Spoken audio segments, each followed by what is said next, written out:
Ladies and gentlemen, warmly welcome to all of you on your own show, The Happy Place. As we already said कि हम जो है वो हर एक नई एपिसोड में एक नए गेस्ट के साथ और एक नए टॉपिक पे बात करते हैं और हम उन गेस्ट को इनवाइट करते हैं जो कि अपनी अपनी फील्ड में एक्सपर्ट होते हैं और उससे हम कोशिश करते हैं कि उनका जो नॉलेज है, जो प्रैक्टिकल ऑन द ग्राउंड जो लर्निंग है उनकी, उनसे हम चाहते हैं कि उनका मैसेज आप तक पहुंचे। बात करें तो वो फाउंडर हैं उम्मीद शहर के, और उस उम्मीद शहर के जो बैनर है बेसिकली उसके अंडर इन्होंने जो है वो 2 कैंपेन जो है वो रन कर रहे हैं अराउंड 7 ईयर से। एक जो है वो एजुकेशन के रेलिवेंट है और जो दूसरा one of the most important topic है वो है शादी विद सादगी। तो इनकी बेसिकली जो मोटिवेशन है, जो इंस्पिरेशन है, हम चाहेंगे कि इनसे हम पूछें कि इनका इसके पीछे मोटिव क्या है, क्या चीज़ें थी जो कि इनको इस तरफ लेके आई हैं ताकि ये एजुकेशन भी लोगों को एजुकेट भी करें और उसके साथ जो हमारा एक कल्चर है जहाँ पे जो शादी है वो करना इतना टफ हो चुका है स्पेसिफिकली फॉर दोज फैमिली जो कि इतना जो है वो फाइनेंशियली इतनी वेल ऑफ नहीं होती।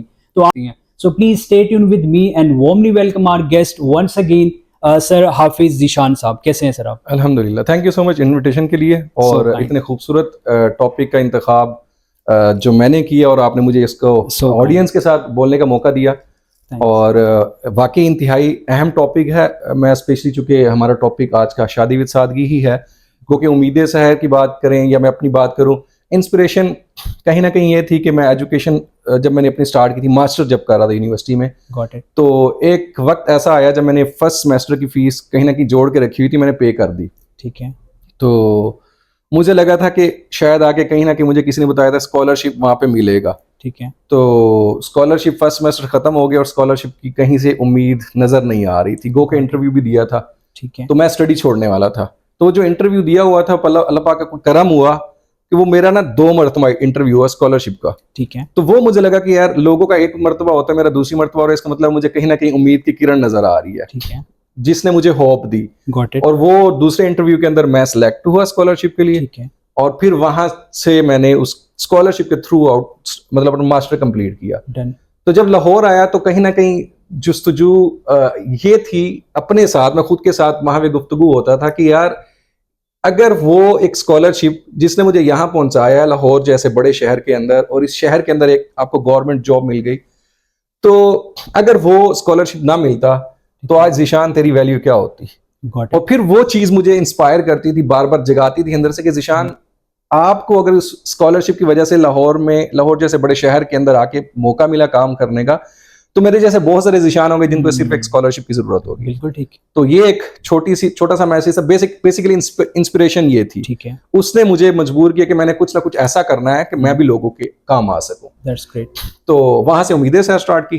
तो ये था एजुकेशन का। ठीक है। और जब उसका नौकरी के बाद जब मैंने अपने हमसफर का इंतखाब करना था, 2-3 चैलेंजेस थे। ठीक है। कि मैं लाहौर में रहता हूँ, बेसिकली भावलपुर से हूँ। ठीक है। ठीक है। अब भावलपुर के अंदर मेरी फैमिली के अंदर कोई इतनी ज्यादा एजुकेटेड फैमिलीज या इतनी ज्यादा पढ़ी लिखी खवातीन लड़कियां नहीं थी।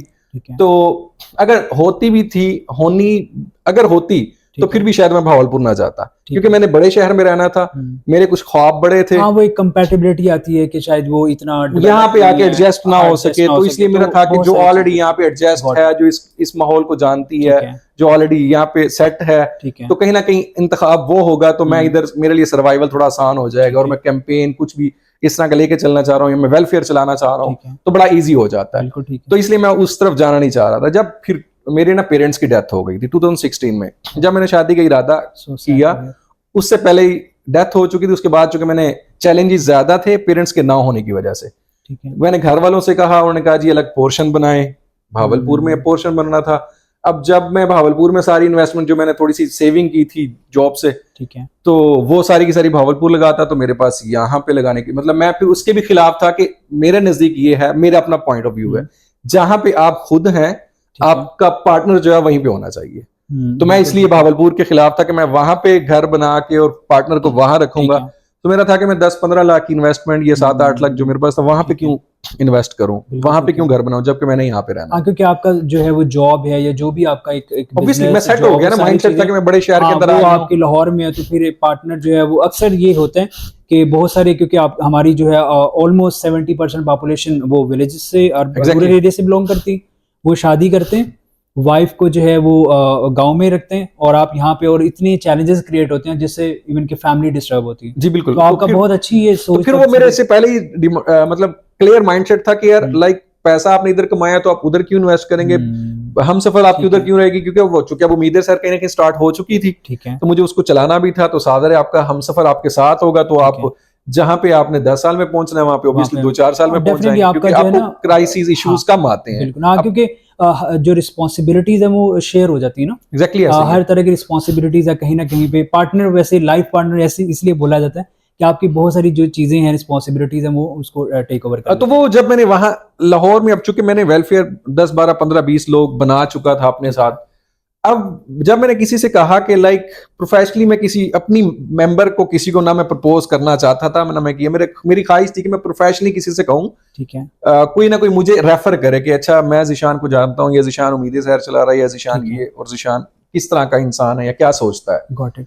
तो करीबी लोग होने के बावजूद मुझे लगा कि यार लोग ना रिजर्व हो रहे हैं, लोग पीछे हट रहे हैं। ठीक है, मतलब वो उनका मौकफ ये था कि अगर हम किसी को कोई रिश्ता रेफर करेंगे, कल को खुदा ना खासा शादी ना चली, ये exactly, बहुत कॉमन इशू है। हाँ, ये जो है ना बहुत इशू होता है, इवन के कॉमन ये चीजें हैं। उसमें वो सबसे पहले इंसान ये नहीं देखता कि राइट नाउ यार हम उसको इंटरेक्ट करवाएंगे तो शायद उनका बहुत अच्छा हो।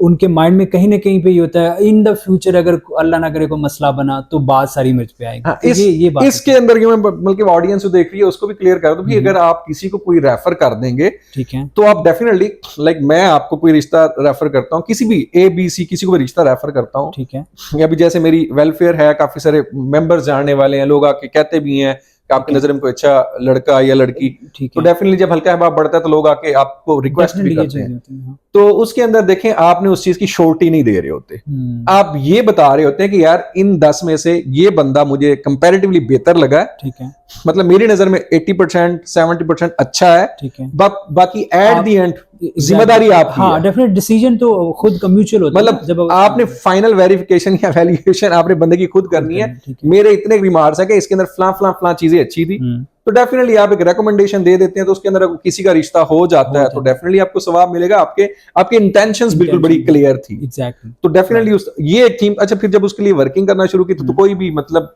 पीछे हट रहा था ना, कोई भी बंदा रेफर नहीं कर रहा था, ठीक है, तो वहां कहीं ना कहीं मुझे लगा कि अच्छा एक तो ये चीज थी, और फिर कहीं ना उसके बाद अगला स्टेप आया कि जब किसी ने रेफर करना शुरू कर दिया तो फिर डिमांड शुरू हो गई ना, जो मैं एक्चुअली बात करना चाह रहा हूँ, जिसके ऊपर जो वजह बनी शादी विद सादगी टॉपिक की। ये बेसिकली ना, मैं आपकी बात सॉरी कट कर रहा हूँ यहाँ पे, ये एक मेरा क्वेश्चन भी है, क्योंकि हम जो लोग हैं मेजॉरिटी ऑफ देम शायद ऑन ग्राउंड रियलिटीज को नहीं जानते, तो हमें लगता है कि शायद लड़की वाले जो हैं उनकी ज़्यादा डिमांड्स होती हैं या लड़के वालों की होती हैं।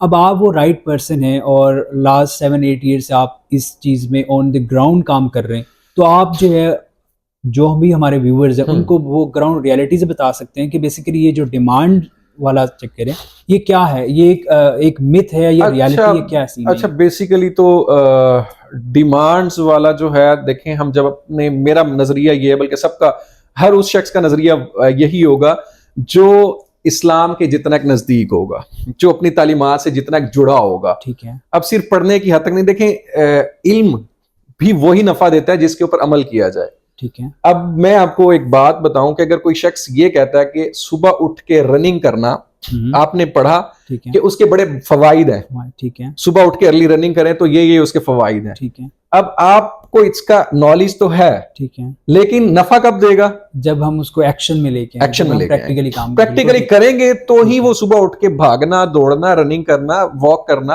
आपके लिए बेनिफिशियल होगा। ठीक।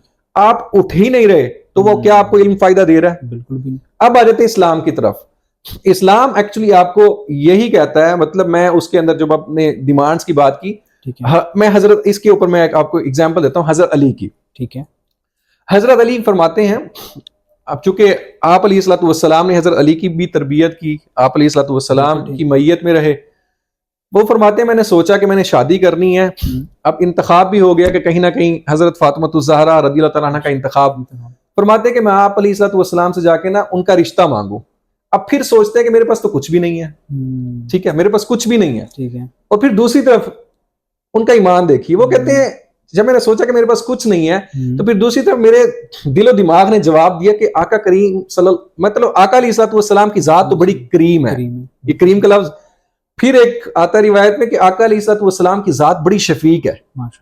ठीक है, मतलब आप अलैहिस्सलाम की जात से बढ़ के मतलब इमामुल अंबिया हैं कायनात में। अगर पूरी कायनात बल्कि तमाम आलमीन में अल्लाह पाक की बात कोई एक मुकद्दस, सबसे मुकद्दस तरीन हस्ती तो आका अलैहिस्सलाम, हमारी जाने उन पर कुर्बान।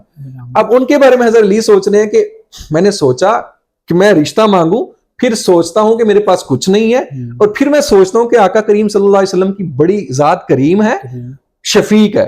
ये सोच के मैं उनके पास चला गया। अब जो डिमांड्स की बात करें, वही बात कि जिसका रिश्ता जितना मजबूत होगा आपकी बुनियादों के साथ, आपकी असास के साथ, अपनी तालीमात के साथ, आप उतने डिमांडिंग कम होंगे, ऑब्वियसली डिमांड नहीं करेंगे। अब जब रिश्ता आपका उसके साथ है तो डिमांड नहीं होगी।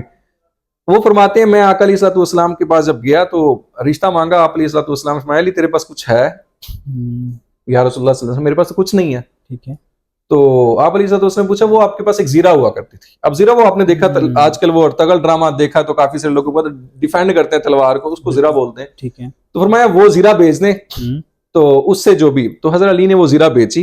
अब वो रिवायत बड़ी मशहूर है, वो जीरा बेच के उससे आप अलैहिस्सलाम को आके दे दिया। अब उससे कुछ सामान जहेज जिसको बोलते हैं खरीदा गया, तो हजरत अली के पैसों से खरीदा गया। तो इसके अंदर एक एग्जांपल क्लियर हो गई ऑडियंस के लिए जो सुन रहे हैं कि जब आपने अपने बेटे की शादी करनी है, मेरा मौकफ ये है, ठीक है, जब आपने अपने बेटे की शादी करनी है तो सेम हजरत अली रज़ियल्लाहु ताला अन्हु को फॉलो करना है कि आपने, आपके पास जो भी है या आप अर्निंग कर रहे हैं, उन पैसों से अपना कमरा सेट करना शुरू कर देना है। ये मतलब ओबियसली हर घर के अंदर बेटी भी है, हर घर के अंदर बेटा भी है। आप आज के बाद अगर आप ट्रेंड चेंज करना चाह रहे हैं तो आज के बाद ट्रेंड ये बनाएंगे कि हमने बेटी के बजाय बेटे के लिए जोड़ना शुरू कर देना। जोड़ना तो आपने दोनों सूरतों में है, तो बेटे के लिए जोड़े। एक तो खुददारी आप सिखा रहे हैं अपने बेटे को, जब खुददारी सिखा रहे हैं तो ऑटोमेटिकली से बात है, जब आपने घर में अपने बेटे का कमरा सजा लिया पूरा का पूरा, तो आप क्या जोड़े होकर जाएंगे नेक्स्ट फैमिली के पास, जो है वो मतलब बड़े रिलैक्स और बड़े मतलब आप कॉन्फिडेंस के साथ अगले बंदे, अगली फैमिली को कन्विंस करेंगे कि हमने अपने बेटे का कमरा सेट कर लिया है। जहां भी रिश्ता तय होता है तो डेफिनेटली उनको जाके बताएंगे जी हमें। अच्छा, इसके अंदर एक चीज और कि आपके अंदर जब इस चीज के ऊपर अमल करेंगे तो डेफिनेटली आप दूसरे इंसान की केयर कर रहे हैं। एग्जैक्टली, ठीक है, बिल्कुल केयर करें, आसानियां भी पैदा कर रहे हैं ना। केयर यही है ना, आप मतलब आसानी यही है कि अगले बंदे को आपकी केयर कर रहे हैं। अब केयर जब शादी से पहले कर रहे हैं तो डेफिनेटली आप शादी के बाद कितनी ज्यादा केयर करेंगे। मतलब आप शादी से पहले किसी के ऊपर बोझ नहीं डालना चाह रहे। फिर आपने एक हदीस भी सुनी, बरकत निकाह वो है जिसमें, अच्छा अब दूसरी हुजूर सल्लल्लाहु अलैहि वसल्लम की एक हदीस भी है। हुजूर सल्लल्लाहु अलैहि वसल्लम ने फरमाया आलिनु हाज़न निकाह, कि निकाह को उसका ऐलान आम किया करो, वजअलूहु फिल मसाजिद, और उसको मस्जिदों में मुनक्किद किया करो। तो हम में से कितने लोग मस्जिदों में मुनक्किद करते हैं? अब मैं आपको बता दूं, दूसरी तरफ चर्च के अंदर उनका आज, बल्कि पिछले दिन भी मैंने एक स्क्रीनशॉट व्हाट्सएप पे लगाया तो दोस्तों के साथ भी शेयर किया। जब मैं इस कैंपेन को लेके चल रहा हूं तो उनका एक सिस्टम है जो कि हमारे इस्लाम का भी यही सिस्टम है, जो मैं आपको समझाने की कोशिश कर रहा हूं या ऑडियंस को बताने की कोशिश कर रहा हूं। उन्होंने स्पेसिफिकली लिखा होता लड़के वाले और लड़की वाले 20 अफराद से ज्यादा चर्च के अंदर नहीं आएंगे। ठीक है, वो जो उनका एक मीन के जिस तरह हमारी निकाह की सेरेमनी होती है, हमारी निकाह की सेरेमनी होती है 100, 150, 200, 250, 400 लोग हम बारात लेके जाते हैं, और लड़के वाले मतलब लड़के वाले बारात लेके जाते हैं और लड़की वालों ने 200, 300 लोग बुलाए होते हैं। चर्च के अंदर लिखा हुआ, मैं माजरत के साथ मुझे उनका हवाला देना पड़ रहा है, लेकिन बेसिकली हमारी तालीमात भी यही है कि बिल्कुल सादगी कर कि निकाह का ऐलान आम किया करो और उनको मस्जिदों में मुनाकिद किया करो। ठीक है, उनके जितने बड़े मर्जी प्रिंस हो जो भी हो, वो अपना निकाह चर्च में करते हैं। और हमारा आज का जो माजरत के साथ मैं खुद रिस्पेक्ट करता हूँ उलमाए कराम की, मौलवी हजरात की, लेकिन खुदा का वास्ता ये जो हम रजिस्टर लेके लोगों के घरों में और इंतजार करते हैं 2-2 घंटे 2.5 घंटे इंतजार करवाना पड़ता है हमें उलमाए कराम को। और पहली बात तो यह है कि उलमाए कराम को चाहिए मसाजिद के अंदर निकाह के ऊपर बात करें। हमने इसके ऊपर डिस्कस करना ही छोड़ दिया। हमें लगता है हमारे यहाँ जो 250 लोग 400 लोग कोई ड्रामे नाच गाने चल रहे हैं और निकाह सादा होना चाहिए और उसके साथ जुड़े कितने मसाइल हैं तो वो सबके सब चल रहे हैं। अब ये सारा का सारा जो मतलब जो हालात, जो प्रेशर यूथ के ऊपर, जो आपने डिमांड्स की बात की, तो वहां से चला कि ये डिमांड्स तो बड़ा, मतलब खुलासा कलाम ये कि हुजूर के दौर में निकाह बड़ा सादा होता था, मस्जिद में होता था, कोई बहुत बड़ी बारात नहीं होती थी, कोई डिमांड्स इस तरह की हुई है। आपकी डिमांड आपने बड़ा रिलीजियस जो पॉइंट ऑफ व्यू आपने बड़ा अच्छे से एक्सप्लेन किया। अब यहाँ पे ये कि हमारी जो रिलीजियस टीचिंग है वो तो हमें बताती हैं, एग्जांपल्स भी आपने कोट कर दिए कि वो सिंपलिसिटी, तो क्या हमारा जो एजुकेशन सेक्टर है जिसमें बच्चा जो है वो एक बिल्कुल लो क्लास से लेके नर्सरी प्रेप से लेके फिर वो आगे यूनिवर्सिटी तक जाता है, तो वहाँ पे क्या मीन के मुझे तो नहीं लगता कोई ऐसा मैरिज एजुकेशन हो या रिलेशनशिप एजुकेशन इस तरह की कोई हमें तालीम दी जाए। अच्छा इसके ऊपर बड़ा जिस तरह हमने ना एजुकेशन, ये सबसे बड़ा एजुकेशन का मसला है। मतलब हम जो निजाम तालीम हमने बनाया है ना, उसके अंदर आपने बहुत सारे चैप्टर रखे हैं, आज तक निकाह के चैप्टर के ऊपर आपने बात ही नहीं की। हाँ, यही मतलब चैप्टर ही नहीं है इसके ऊपर। वैसे मैं इन फ्यूचर जाके भी मेरी वैसे ये है कि मैं कैंपेन्स चला रहा हूँ, ड्राइव्स मैंने कुछ बना ली हैं, और कुछ मैं अब चूंकि इसको पहले अपनी लाहौर की लेवल की छोटे लेवल पे, मतलब अपने सर्कल के अंदर वर्किंग कर रहा था, मेरे रिलेटिव्स के अंदर। अब चूंकि मैंने इसको वेलफेयर को रजिस्टर्ड भी करवाने के लिए अप्लाई कर दिया गवर्नमेंट से, अब मेरा ये है कि मैं डिफरेंट ड्राइव्स बनाऊंगा डिफरेंट यूनिवर्सिटीज के अंदर। मैं इसके अंदर यूथ को लेके आना चाहता हूँ। मेरा पहला है कि मैं बहुत ज्यादा यूथ को डिफरेंट यूनिवर्सिटीज, कॉलेजेस, फिर different cities wise chapter, national level पे इसको लेके जाऊंगा। फिर कहीं ना कहीं मेरा ये है कि मैं पूरा इसके ऊपर मैं वर्किंग कर रहा हूँ, प्राइमरी लेवल पे मैं कुछ किताब लिख सकूं इसके ऊपर, फिर वो गवर्नमेंट से अप्रूवल करवा के उसको निसाब का हिस्सा बनाया, सिलेबस का हिस्सा बनाया जाए। तो डेफिनेटली निसाब का हिस्सा बनाएंगे, इसके ऊपर बार बार डिस्कस करेंगे। खवातीन को, बच्चों को यूनिवर्सिटी लेवल पे, सॉरी स्टूडेंट्स को यूनिवर्सिटी लेवल पे एजुकेट करेंगे कि यार ये आपका बड़ा सादा तरीका का निकाह है। तो उनका माइंडसेट वही मैट्रिक लेवल पे, इंटरमीडिएट लेवल पे जब ये निसाब होगा तो उनको क्लियर हो जाएगा। जब भी हम शादी की, आप, मैं या कोई भी एनीवन माइंड में सोचता है शादी, तो दिमाग में ऑटोमेटिकली क्या आता है, 250 बंदा, 500 बंदा, 1000 बंदा, उसको हम शादी का नाम देते हैं, क्योंकि हमने पढ़ा ही नहीं है, इसके ऊपर कोई डिबेट ही नहीं करता। तो अच्छा, आपने बिल्कुल ऐसे ही, होप बहुत बेस्ट विशेज हैं कि आपका जो एजुकेशन का जो एक है जिसमें आप ये चीज़ें कर रहे हैं, उसी बैनर के थ्रू आप जो है जो शादी विद सादगी कॉन्सेप्ट है उसको भी हेल्प आउट करें थ्रू एजुकेशन, जो आप कॉन्फ्रेंसेस वगैरह पे बात कर रहे हैं। अच्छा, यहाँ पे आपकी बेसिकली एक और भी बड़ा ही जिसको आप इंडोर्स करते हैं वो है दूसरी शादी, मीन के सेकंड मैरिज को।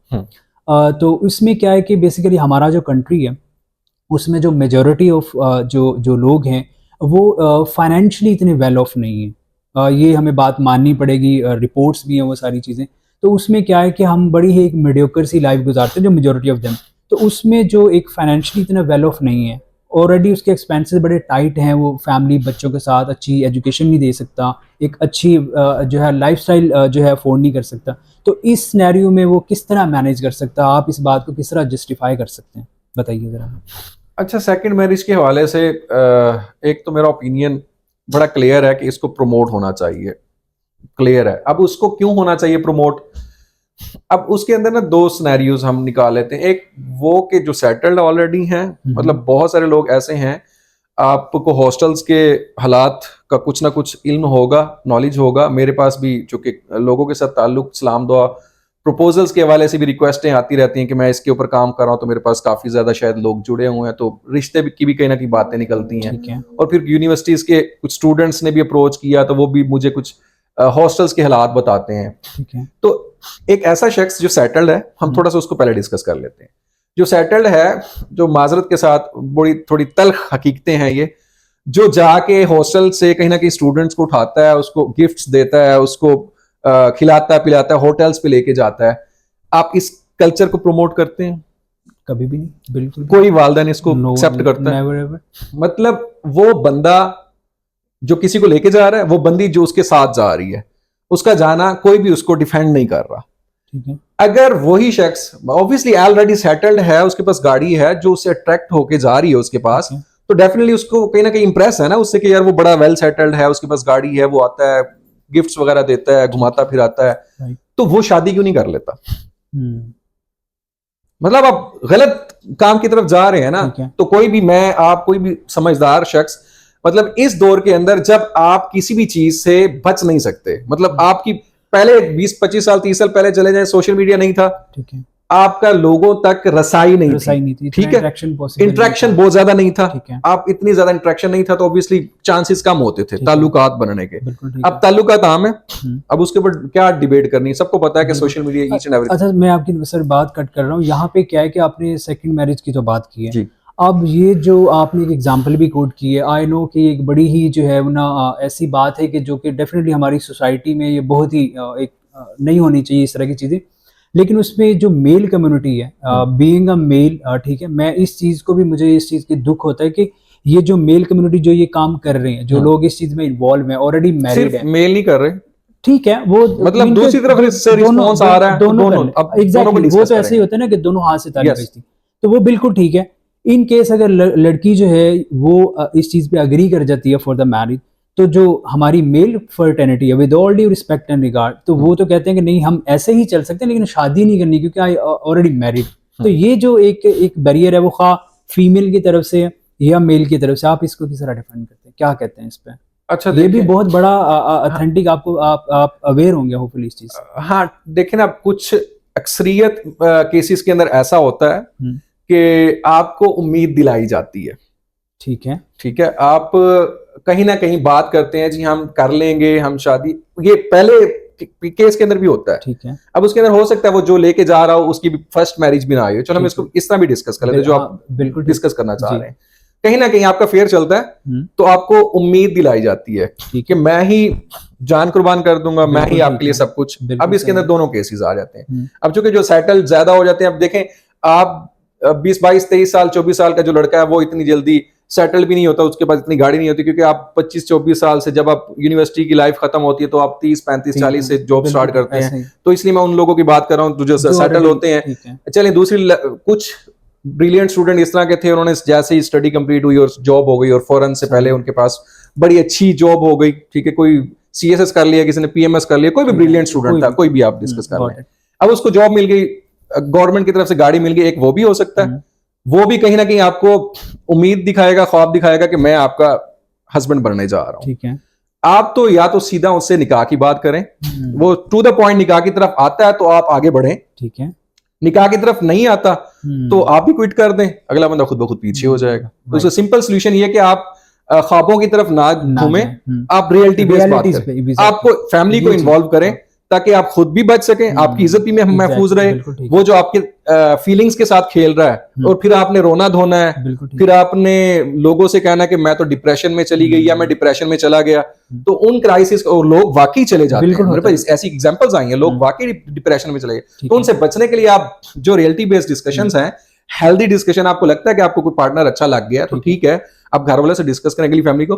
हाँ, उसके अंदर फिर वही बात है कि जो सेकंड मैरिज मतलब अफोर्ड कर सकता है, अच्छा, उसके अंदर फिर अब वही बात है कि वो तो कहीं ना कहीं करना चाह रहा होता है, हाँ। लड़की भी एग्री होती है, हाँ। फिर पहली बीवी की तरफ से इजाजत नहीं आती, पेरेंट्स की तरफ से नहीं होती, और ज्यादा लड़की एक sir with all due respect, जो सेकंड मैरिज वाली लड़की है वो अपनी फर्स्ट मैरिज करने जा रही है, तो फिर कहीं ना कहीं पे उसकी फैमिली भी रेजिस्ट करती है कि वो तो ऑलरेडी मैरिड है, तो हम क्यों जो है, ये भी बात कहीं ना कहीं आती है। हाँ, देखिए, एट द एंड वो फैमिली, मतलब अगर लड़की मान गई है तो वो कहीं ना कहीं अपने घर वालों को मना लेगी, ठीक है। मतलब उसके अंदर ज्यादा रेशो यही होती है कि कहीं ना कहीं अपने घर वालों को, जो खुद रेडी है वो कहीं ना कहीं उसने ऑब्वियसली, फिर जो पेरेंट्स देखते हैं कि अच्छा यार हमारी बेटी ने किसी को इंतखाब किया तो वो अच्छा 2-4 करोड़ या लाख, 10-15 लाख फाइनेंशियल्स। अब मैं उसके अंदर एक एग्जांपल देता हूँ, मेरी एक टीम मेंबर थी और मेरी और उसकी अक्सर डिबेट होती थी। मैं सेकंड मैरिज को प्रमोट करता था कि यार हलाल है, जिस चीज को हलाल। अच्छा, इसके अंदर एक चीज मैं जो इसके अगेंस्ट बात करते हैं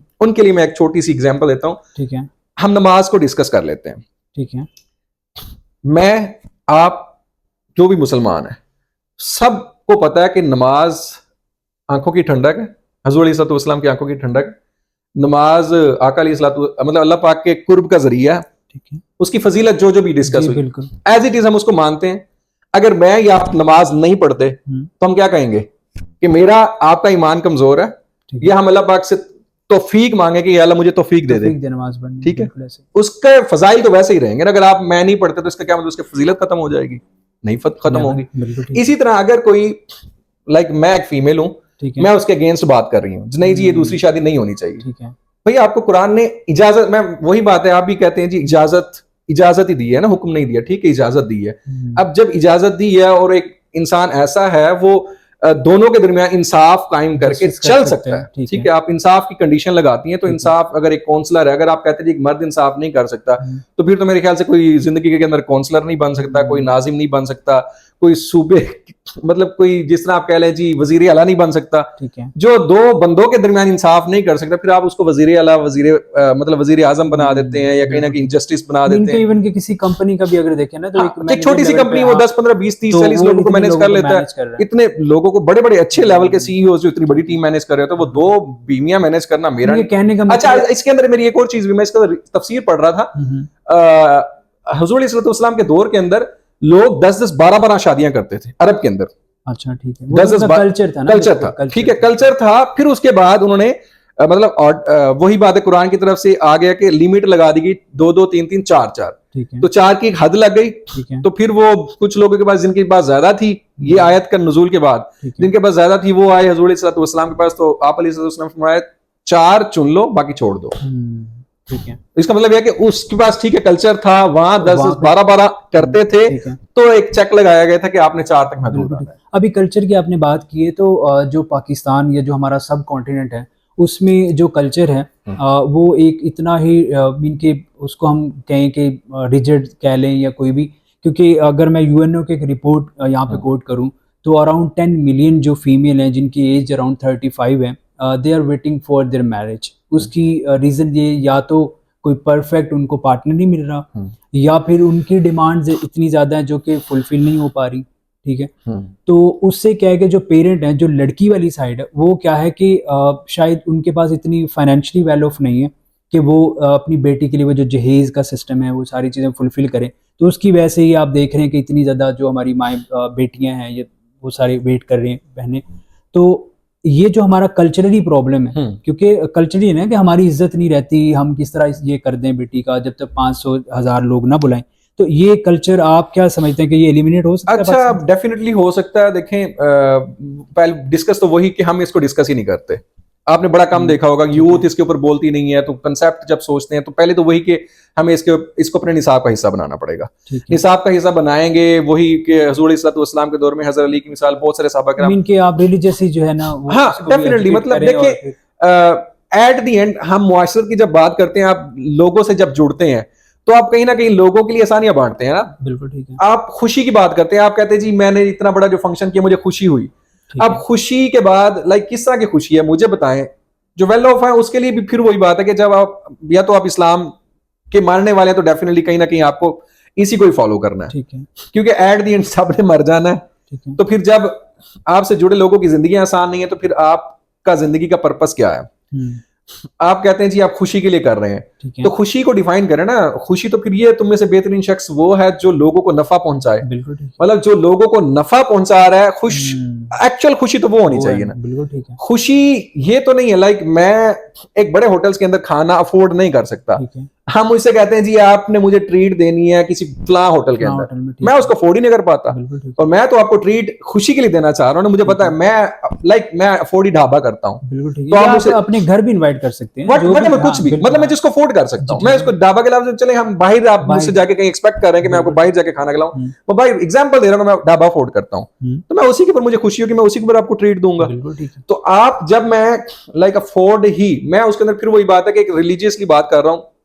इस्लाम आपका ये कहता है कि ये चीज ही सिंपल है, ठीक है। अब इसके अंदर फिर वही अफोर्डेबिलिटी की बात मैं उस तरफ नहीं करूंगा शादी के हवाले से कि ये चीज चूंकि है ही सिंपल, फिर वो हर किसी की ना सादगी अलग अलग हो जाएगी। बिल्कुल ठीक है, ठीक है, सादगी हर किसी की अलग अलग हो जाएगी। वो अमीर कहेगा तो मैं तो इसको अफोर्ड कर सकता हूँ। बिल्कुल ठीक है। अब हम जब बात करते हैं खुशी की, तो खुशी को हमने डिफाइन करना है। इस्लाम आपका कहता है कि आपने किसी के लिए पत्थर हटा दिया, ठीक है, ठीक है, तो आपके लिए इतनी नेकियां हैं। बिल्कुल ठीक है। आपको खुशी मिलेगी कि यार मैं रास्ते में पत्थर पड़ा था, लोग सारे रास्ता ब्लॉक था, आपने वो सारा रास्ता क्लियर करवा दिया, लोगों के लिए आसानी होना शुरू हो गई, तो आपको खुशी होगी। सही है। किसी की मैं उसके बाद चूंकि मैं जहेज के खिलाफ बात कर रहा हूं, तो फिर मैं ये नहीं सुनूंगा कि फलां की बेटी की शादी नहीं हो रही, उसने इतना जहेज बनाना था, जो आप बात कर रहे थे जहेज बनाना था, मैं तो उसके एंटी हूं।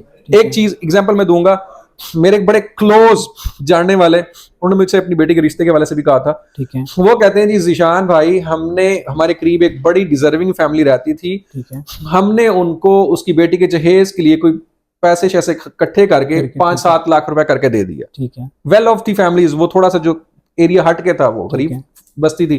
कहते हमने जी उसको करके दिया, और बाय चांस मेरा ना उस तरफ, वैसे मेरी कोशिश थी, मैंने ना छुपा के दी और वापस आ गया। ठीक है। तो मैं वहां से गुजरने लगा, थोड़ा सा डिस्टेंस पे था मेरे घर से, तो मैंने वहां देखा जी वो बहुत बड़ा लाइक फंक्शन हो रहा है, और ढोल बज रहा है और लोग नाच रहे हैं, और लाइक नाचने वाले स्पेशली आए हुए हैं। वो बंदा जो अपनी बेटी के लिए कह रहा था कि मेरे पास पैसे ही नहीं है, जो हेज मैंने देना है, मतलब बेसिक नेसेसिटी के लिए लेके गया, और वहां पे इतना बड़ा फंक्शन कर रहा है जो कि गैर जरूरी चीज है। हाँ एग्जैक्टली, मतलब वो जिसको आप मिडिल क्लास जाके इस लेवल का फंक्शन कर रही है, कि वो एक जिसको अपने आप को बहुत ज्यादा गरीब कह रहा है जी, मैं तो बड़ा सफेद पोश हूँ, इतने बड़े लेवल का फंक्शन कर रहा है, तो अब तो गैर जरूरी चीजें वैसे ही छोड़ दें। ठीक है। अब कितने लोगों की शादियां करवा लेंगे, मतलब पूरे पाकिस्तान के एनजीओ मिलकर कितने के लोगों को जहेज दे लेंगे। बिल्कुल ठीक है।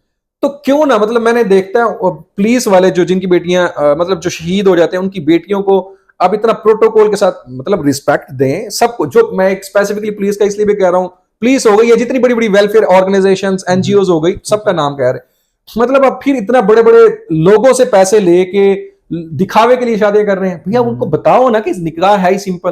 अब मेरे पास जो भी आता है यार सिंपल है। मैं उनको अपने घर की एग्जांपल्स देता हूं कि मैंने 8 लोगों को बुलाया अपनी शादी के अंदर, जो कि बात कर रहे हैं, मैंने 8 लोगों के अंदर अपनी शादी के लिए बुलाया। फिर मेरी एक सिस्टर की शादी हुई, तकरीबन 10 से 12 या मैक्सिमम 15 लोग थे, मतलब वो मेरी सिस्टर की शादी पे आए। हमने 25 से 35 हजार का, सिर्फ मैं आपको बता दूं कि हमने बर्तन दिए थे। ये किस सन की बात कर रहे हैं? ये मैं 2021 की बात कर रहा हूँ। इनके 20 में मेरी शादी हुई, इनके इतने रियल एग्जांपल हमारे सामने बैठे। 2020 में मेरी शादी हुई, और मैंने अपना कमरा सारा पहले खुद सेट किया था। मैंने लड़की वालों से कहा था कि आप आके देख लें कि जो हमारी जरूरत की चीजें, जो हमारी जरूरत की चीजें ऑलरेडी मैंने ले ली है, और उसके बाद उसके अलावा कुछ चाहिए तो मुझे बता दे, मैं वो कर लेता हूँ। अपनी एग्जांपल मैंने जो अफोर्ड कर सकते हैं और जो जरूरी चीजें हैं वो हमने कर ली, मतलब लड़के वाले करें ना। हाँ डेफिनेटली लड़के वाले करें। ऑलरेडी वही बात जो मैंने स्टार्ट में की कि लड़की वालों की बजाय लड़के मतलब माएं अपनी बेटियों की बजाय बेटों के कमरे सेट करना शुरू कर दें। जो जहेज आप बच्चियों को देते हैं वो ही अपने बेटे को दें, ठीक है, ताकि खुद करें, ताकि आपकी बेटी के लिए कोई और जोड़ रहा है। ज़ीशान साहब आपका बहुत बहुत शुक्रिया। आपने जिस तरह से चीजें बताई हैं हम सुना करते थे, क्योंकि डेफिनेटली आप तो वो हैं जो इस प्रैक्टिकली काम चीजें कर रहे हैं। तो आपने वो चीजें बताई हैं जो कि हमारे पेरेंट्स हैं या वो जो बच्चे बच्चियाँ हैं जिनके माइंड में कुछ डिमांड्स हैं या एक्सपेक्टेशन है, तो वो बजाय कि आप किसी से एक्सपेक्टेशन लगा के बैठे हैं, अगर आप वो अपनी सेल्फ पे काम करें, तो जो चीज़ें आपको रिक्वायर्ड है आप उसके लिए एफर्ट करें। और जो शादी विद सादगी है, इस कॉन्सेप्ट को आप इस पे अमल करें। और डेफिनेटली जिस तरह आपने चीज़ें बताई हैं कि फिर आपका जो है ना तो आपको रिस्क की प्रॉब्लम होती है, ना आपको कोई मेंटल इशू होता है, ना आपको कोई कल्चरल जो है वो हर्डल्स आ सकती हैं। तो थैंक यू सो मच आपके देखने का, और आप इसी तरह हमें कमेंट्स में बताते रहें कि किस तरह के टॉपिक आप ज़्यादा सुनना चाह रहे हैं, किन टॉपिक्स पे जो है आपको चाहते हैं कि आपको गाइड किया जाए। तो हम रिक्वेस्ट किया करेंगे इस तरह के जो एक्सपर्ट्स हैं, इंडस्ट्री एक्सपर्ट्स हैं, कि वो आएँ और आपके साथ अपना नॉलेज जो है या जो ग्राउंड रियलिटीज़ पे उनकी अंडरस्टैंडिंग है, लर्निंग है, वो आप तक शेयर करें। So once again thank you so